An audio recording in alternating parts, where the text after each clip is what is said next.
It's your day in tech history, and it's brought to you by our friends over at DJI. Get yourself your own drone by going over to geekazine.com/DJI. Jeffrey Powers here. I welcome you to the Day in Tech History, a full rundown of technology history 7 days a week. Subscribe to the show via iTunes, Stitcher, or download right from dayintechhistory.com. Now let's find out what happened on this day, your day in tech history. June 8th. 1887, Herman Hollerith received a patent for his punch card calculator. 1978, Intel introduced the 16-bit 8086 processor with clock speeds of 5, 8, and 10 megahertz. 1981, the Chicago Syslink BBS was started on a TRS-80 Model 1 with a 300-bit per second modem. 1988, Rupert Murdoch announced the launch of Sky Television as a 4-channel advertising-supported service to be transmitted via the forthcoming first Astra satellite. 1995, Rasmus Leerdorf launched version 1.0 of the popular scripting language, PHP. 1997, a computer user known as ECI_ECI, that is, published his Microsoft C source code on a Windows 95 and NT exploit, which would later become the remote denial of service attack utility, WinNuke. 1998, Yahoo acquires Viaweb, co-founded by Paul Graham, which became Yahoo Store. And in 1999, Apple released QuickTime 4.0. It introduced several fundamental features, including graphic exporting, support of the MP3 format, and support for streaming.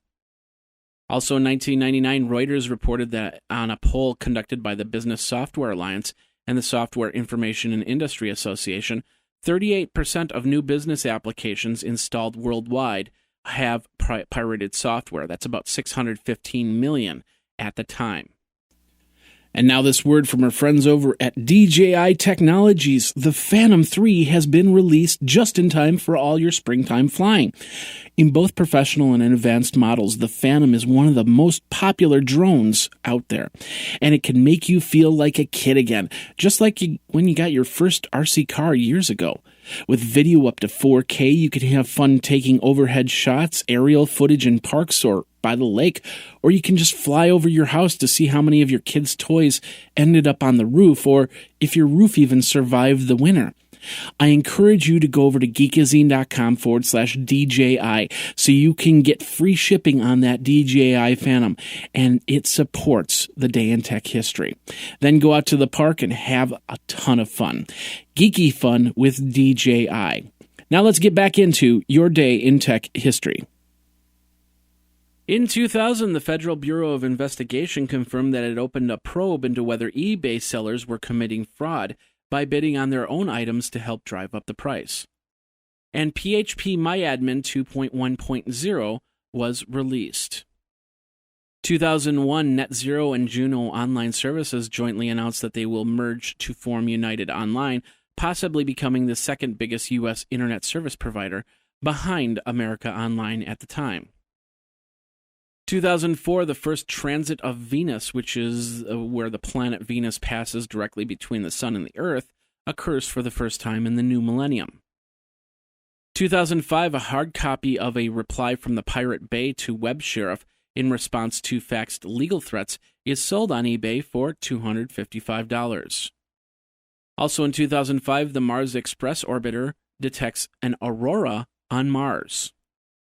2006, Google Labs launched Google Browser Sync as a freeware beta. It allowed users of the Firefox web browser to synchronize their settings across multiple computers via the internet. 2008, HP settles a patent suit with Acer. 7 patent violations were resolved with no disclosed terms. 2009, the Swedish Pirate Party gains a seat on the European Parliament in Brussels. Rambus drops 4 patent suits against NVIDIA after realizing the patent suit, which was brought back in 2008, were not warranted and could lose on the case. Also in 2009, WWDC, Steve Jobs introduced the iPhone 3GS, Safari 4, and QuickTime 10. The new 13 and 15-inch notebooks included the same battery technology as the MacBook Air. Speaking of which, Apple also cut the MacBook Air price from $2,499 to $1,799. In 2012, the Internet Society coordinated the World IPv6 Day, which was a day where Internet service providers switched from IPv4 protocol to IPv6. The switch keeps the Internet from running out of Internet addresses. And that's your Day in Tech History. My name is Jeffrey Powers, www.dayintechhistory.com. All the show notes are over at wikizine.com, Geekazine's wiki. And, of course, you can like the Facebook page and follow Twitter at Day in Tech Hist. Until tomorrow, take care. Day in Tech History is copyright 2015, JMP Enterprise and Geekazine.com.